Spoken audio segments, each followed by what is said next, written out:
everyone, welcome to another episode of Spiritual Superpowers. I am Karen, this is Dawn, and we've got another great episode for you today. If you've been following our videos, you know that we were in Arizona. Dawn did Ironman Arizona, and that was pretty amazing. We'll link the video about that up above.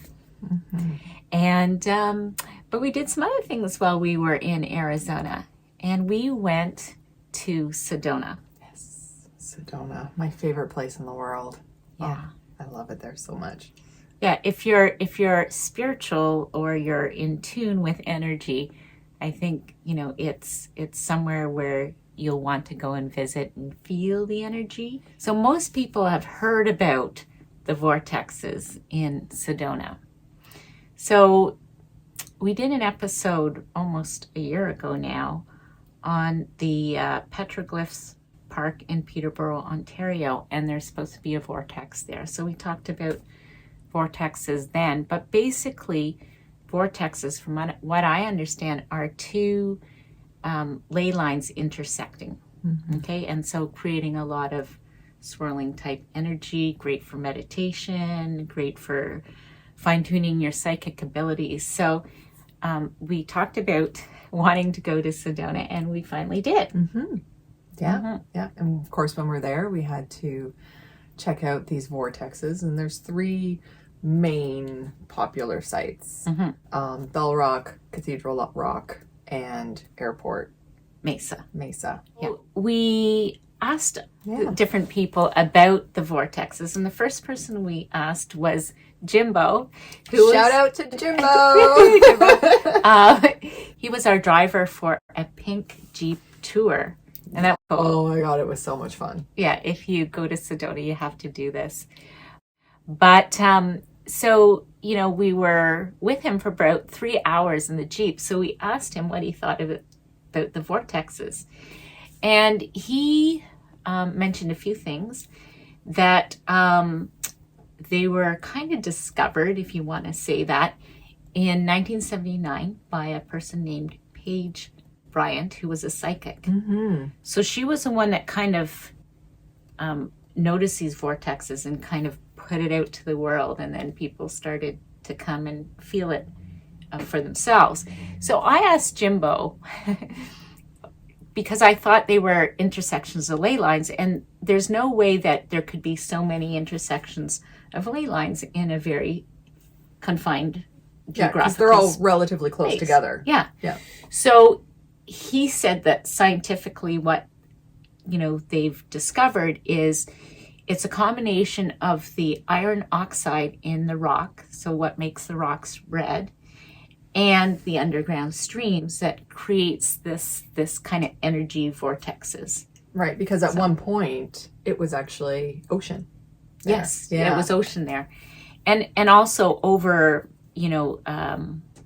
thousands of years, the ancient indigenous people kind of settled around that area, and they feel that they sense the vortexes, and they would do their own sacred ceremonies there. So that was interesting. Yeah. So then the other person we asked, we did a yoga class in a vortex. So on the airport, what they call the Airport Mesa, which is just it's a high rock, but kind of flattens out a little bit. Yeah, the Mesa is one of the types of what look like mountains.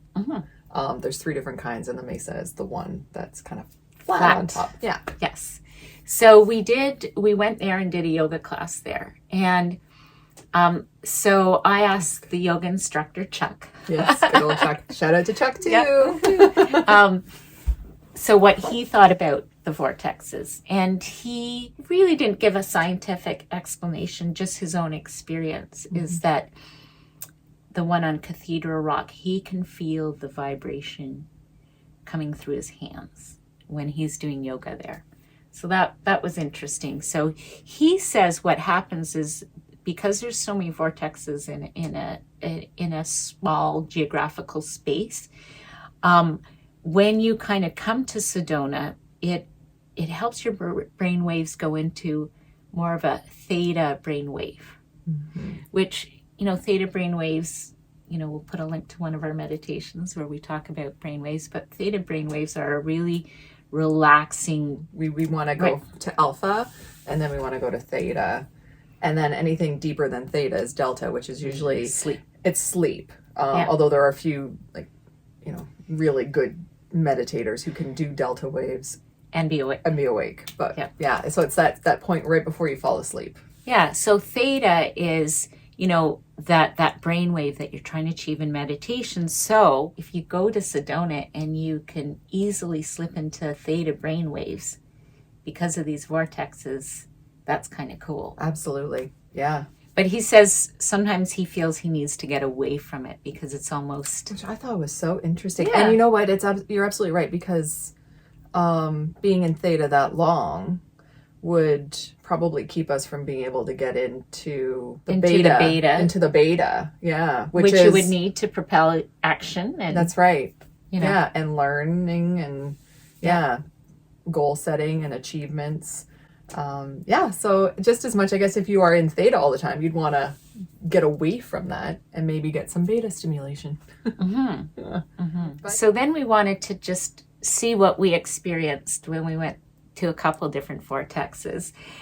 And we kind of compared notes after, which was really interesting because we got the same kind of things. Yeah. But what was interesting to me was I felt different things on the two different vortexes. First, we did the yoga class on the airport mesa, right?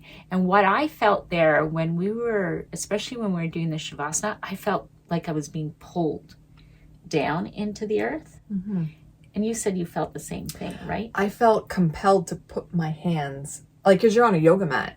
Yeah. But I felt like I wanted to touch the ground because I felt like heavy and wanting to connect, it was very visceral. Like I wanted to connect. Yeah, it was just like a lot of grounding energy. Very grounding. Right. So we felt the same things there.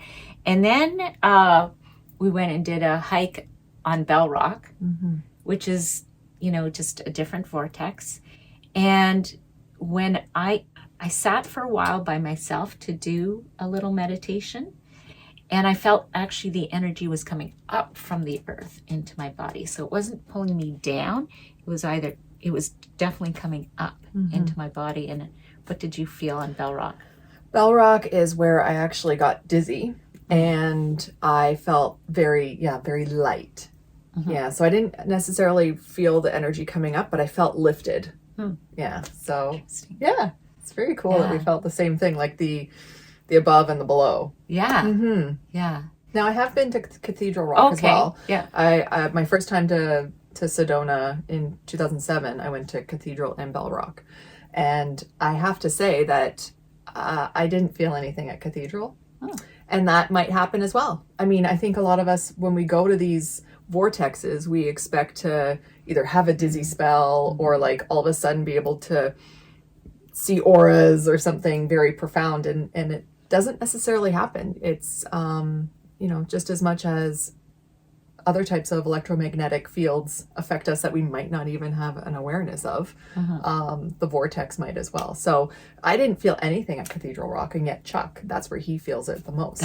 Right? So, yeah. So just because you go and you don't feel anything doesn't mean that it doesn't exist. Right. But I highly recommend you going and visiting Sedona sometime. I think you'll really enjoy it, and like we did. And I can't wait to go back. Yeah, me neither. I love it there so much. Hopefully we'll get there next year. Yeah. So I hope you enjoyed this video on vortexes in Sedona.